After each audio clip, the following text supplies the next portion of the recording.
Now come back to this room. Well, most of you know that I never choose an easy topic. This morning is no different. Are church and state really separate in this country? I have been wondering about this topic for a long time. I thought I would just openly explore it with you. I grew up on the island of Taiwan, where many religions were practiced. I never felt pressure to conform to one or another, and the government, for the most part, stayed out of the religion. But as children, we were taught to follow the rules based on Confucianism, which has dictated our lives and permeated in how the government is being run. We were taught to respect hierarchy and follow the rules the adult with authorities had laid down. When we broke the rules, there will be punishment. The fear of punishment has guided our whole life. We didn't need to follow any religion. But then you can also say that Confucianism is our religion, even if it's not about a deity or a god. Around the world, many people dream about coming to the US, not just for an opportunity to build a material life, but also to enjoy the freedom to be who they are. This was made possible because this country was founded on its constitution. It's every citizen's privilege and responsibility to uphold. As an immigrant, I fully appreciate the freedom of self-expression guaranteed based on the First Amendment. This includes religious freedom as a result of creating a separation of church and state. To further educate myself, I needed to know more about the concept of separation of state and church and state and where it comes from. Forgive me for repeating something you probably all already know. Roger Williams, a colonist, was ordained as an Anglican minister in 1629, but became disillusioned with the Church of England's hierarchy, wealth, and political power. In the winter of 1636, Roger Williams was banished by the Puritans in the colony from his home in Salem, from preaching new and dangerous ideas such as religious freedom and spiritual equality. This was considered a rebellion against the theocracy system at the time. With his rest imminent, he fled to a place called Moshashuk, an Indian name, later renamed as Providence. Williams and his followers chose to create a government with limited powers to protect him and his followers' freedom to practice their faith their way. This was a radical new idea for the separation of church and state. This law of this government would only address civil matters. The government would derive its authority from the people who lived there. It would have the power to decide issues such as taxes, public work projects, poverty laws, and military issues, and would have no authority at all over religious or spiritual matters. And because they needed a fair way to make decisions without drawing on a religious belief that not everyone believed in, they chose to use the system called democracy. From his coining of the phrase of the separation of church and state comes later our First Amendment of the Constitution, which was ratified in 1791. I'm sure Thomas Jefferson was influenced by his thought. So the Constitution and First Amendment reads as, I'm going to repeat that for myself. Congress shall make no law respecting an establishment of religion or prohibiting the free exercise thereof, or abridging the freedom of speech, or of the press, or the right of people peacefully to assemble, or to petition the government for the redress of grievances. For someone like me, coming from an authoritarian society, this amendment gave me such fresh air and brought me to tears often. But as a nation, built on our American model, a pluribus unum, that we as a nation are gathered together as one out of many as a democracy. That means we're a nation of diversity. The First Amendment is designed to protect citizens' rights to choose their religious practice, including not practicing at all. As America's religious practice becomes more diverse, religious diversity just adds another layer of complexity to this great nation. We will need to practice religious pluralism so that individuals have the rights and freedom to worship, believe, and practice or not. An individual will have the legal rights to organize according to their beliefs and practices. We should also commit to creating safety for ourselves and the different others to practice. We should also commit to respect our differences and strive to find common ground. Lastly, we want to make sure governments stay out of the way of citizens' freedom to exercise their liberty. However, just because we say we have a variety of religious and spiritual practices, that doesn't mean all people feel that they have equal rights and protections. For years, this country's majority religion has been Christianity. While it has made a lot of contribution to building this country, it also created a power dynamic where Christians are the dominant group. Everyone else is part of a subordinated group. Since a society and its norm usually are built by the dominant group, they usually will not notice their own dominance, just like the fish in the water. But to someone who is not a Christian, non-theistic, or religious, this dominance is very obvious. As a newcomer, I can easily detect religious influence, especially that Christianity. This pressure didn't come from the government policy, but from the culture itself. On the surface, it certainly looks like we honor all traditions, we celebrate all holidays, but only Christians' holidays are official holidays that employees can get a day off. They can celebrate all others, but must use their vacation day or sick days. When Muslims wear the hijab or other headdress, they will get ridiculed and punished often. To practice religious pluralism is to follow our shared original teaching, including love, compassion, honesty, respect, justice, forgiveness, tolerance, kindness, empathy, and harmony. Like dealing with any differences, it's natural for us to compare and judge.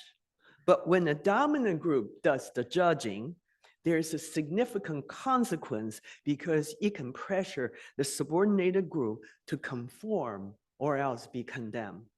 When one religion is dominant, it can easily betray these teachings and become oppressive toward the different others.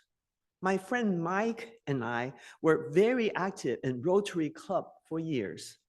Although Rotary International is a secular organization, we noticed that clubs in the US constantly started their meeting with an invocation. When we challenged that practice, they said the practice was not denomination specific. But I said the word still hinted this is a Christian practice. They were forcing the non-Christians to go along with it. When Mike refused to do it, the club president offered to bring him a sample of invocation that all he had to do was just read it. For many years, I didn't put up any Christmas decorations. My neighbor wondered if I needed some help. When I said no several times, she finally said she would do it for me. Just like getting invited to dinner and the host said, let's pray. Everyone bowed their head and followed. No one asked me if I was a Christian or not. Their assumption was another form of dominant behavior. Most of the time, these are well-meaning people who think they're helping us, making us more like them. To us non-Christians, this is a pressure for us to assimilate. When I tell people that I am a chaplain, they immediately associate me with Christian faith, although the modern chaplain's role is to support all faith. We are trained to care for everyone. Most often, the patient didn't care what my faith was, but my fellow chaplains had questioned my sincerity. Just because, although I'm not a Catholic, I incorporated the Trinity in my prayer for my Catholic patient. Other chaplains challenged my authenticity just because I have a different definition of blessing from theirs. This is typical of how dominant group exercise its power to set up rules and standards to judge or exclude the different others. If we don't follow, we are seen as deviant or inferior. These daily little cuts will add up to a repressive environment for those who are not Christians. When Roger Williams created this concept of separation of church and state, did he intend for this wall to prevent encroachment from both sides? I wonder about that when I notice that we have "In God We Trust" on both our paper and coin money. And the Orange County supervisors started their public hearing with an invocation. This certainly looks like religions have breached the wall. And I wonder if religious freedom that Roger Williams and his followers fought for was only for their Christian faith. What about all the other traditions? Do they deserve equal protection as well? Many people and I have no problem with anyone who wants to practice their religion. The question is, when someone decides their religion is more legitimate or more important, then this can become a threat to the foundation of a democratic society. We may think we're following our motto of religious pluralism, but it looks like we're letting one religion permeate and dominate our lives. In a social activist Paul Gifford's blog, he wrote, quote, "I define Christian hegemony," is a new word, never learned before. I had to look it up. Hegemony, as an everyday, pervasive, systematic set of Christian values and beliefs, an individual and institution that dominate all aspects of our society through social, political, economic, and cultural power they wield. Nothing is unaffected by Christian hegemony, whether we're Christians or not, including our personal beliefs and values, our relationship with other people and the natural environment, and our economic, political, education, healthcare, criminal, housing, and other social systems. Christian hegemony operates on several levels, and one level is the internalization of dominant Western Christian values and beliefs by individuals in our society. Another level is the power that individual preachers, ministers, and priests have on people's life. Particular churches and some Christian denominations wield very significant political and economic power in this country. There's a vast network of para-church organizations, generally tax-supported, nonprofit, such as hospitals, broadcasting networks, publishing houses, lobbying organizations, and thousands of others that will influence in particular sphere of the United States and throughout the world. Another level of Christian dominance is within the power elite, the network of 10 7,000 to 10,000 predominantly white Christian men who control the largest and most powerful social, political, economic, and cultural institution in this country. And finally, there is a level that provides foundation for all the others, the long and deep legacy of Christian ideas, values, practices, policies, icons, and texts that have been produced within dominant Western Christianity over the centuries. That legacy continues to shape our language, culture, beliefs, and values, and to frame public and foreign policies decisions. This dominance has become so invisible, unquote. Obviously, this dominance is more than just pressure on me to put up some Christmas decoration. As the demographic changes continue, we as a nation have found it challenging to live with our differences in harmony.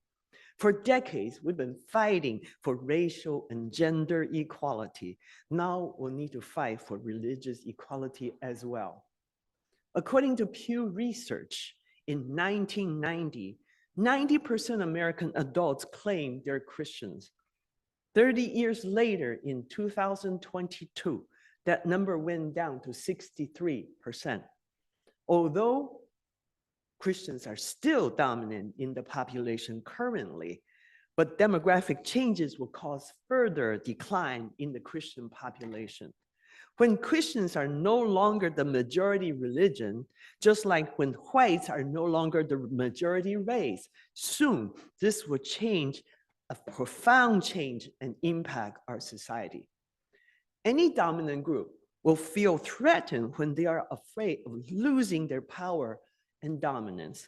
This can be about race, gender, or religion. Dominant groups often are not willing to give up their privilege of controlling and benefiting from the agenda they set. So when they're pressured to make their tent bigger to include and abide by the equal rights law for LGBTQ+, same-sex marriage, and women's rights to make their own reproductive decision, they frame it as a threat to their religious freedom and climb over the wall and demand to change the law for their protection. In reality, it is not their freedom to practice that was at risk. It is their dominance. I have a t-shirt that says equal rights for others does not mean less rights for you. It is not a pie. When the fear of losing power and control as a dominant group feels existential, the dominant group will fight back. This is when the wall between the church and state starts to crumble. It is not the government that climbs over to the church side. It's the church that climbs over to government side, intrudes and impedes the government's ability to maintain a democratic system. The truth is that our beliefs and values make up our worldview. We cannot help bring our worldview into everyday life. Every decision we make is subjective. And truly separate church and state is to practice advanced citizenship. We as free people need to support a government that protects everybody's liberty. I remember President Biden said that although he's a practicing Catholic and pro-life, as a president, he represents the United States government. He must uphold the law and provide equal rights for pro-choice people as well. I have lost sleep for a long time, worrying that our democracy is under siege when we cannot hold up the wall of separation. In an interview, Amanda Tyler, a religious freedom advocate and a member of the Baptist Joint Committee for Religious Liberty, discussed the latest court cases and trends in religious freedom. She said, quote, "I believe the single biggest threat to religious freedom and our democracy in the United States today is Christian nationalism.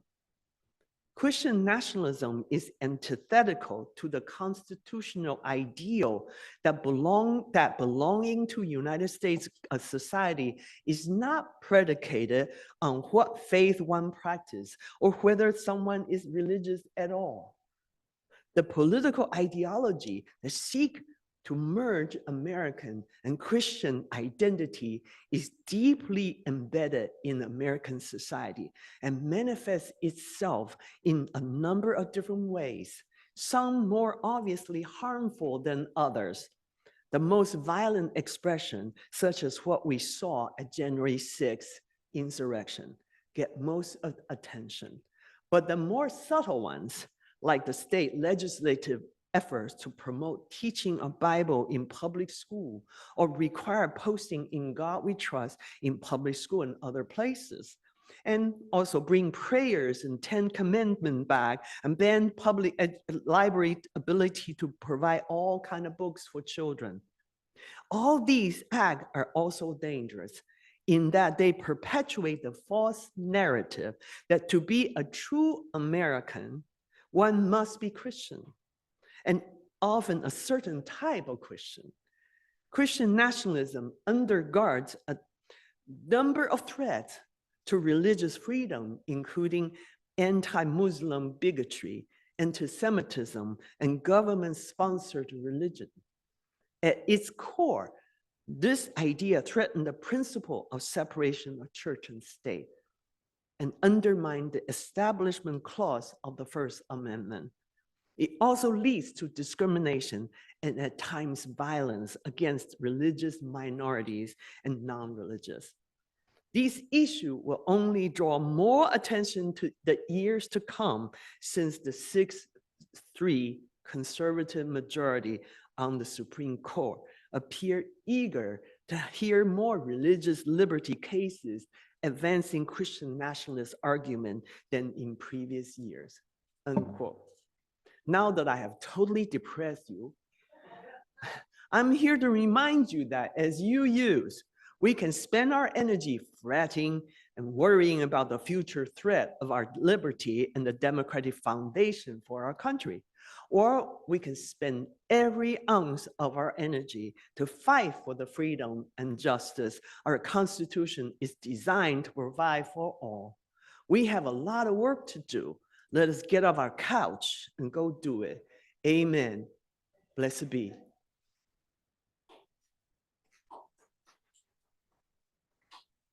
Closing hymn, hymn number 159, This Is My Song. Please stand as you are able.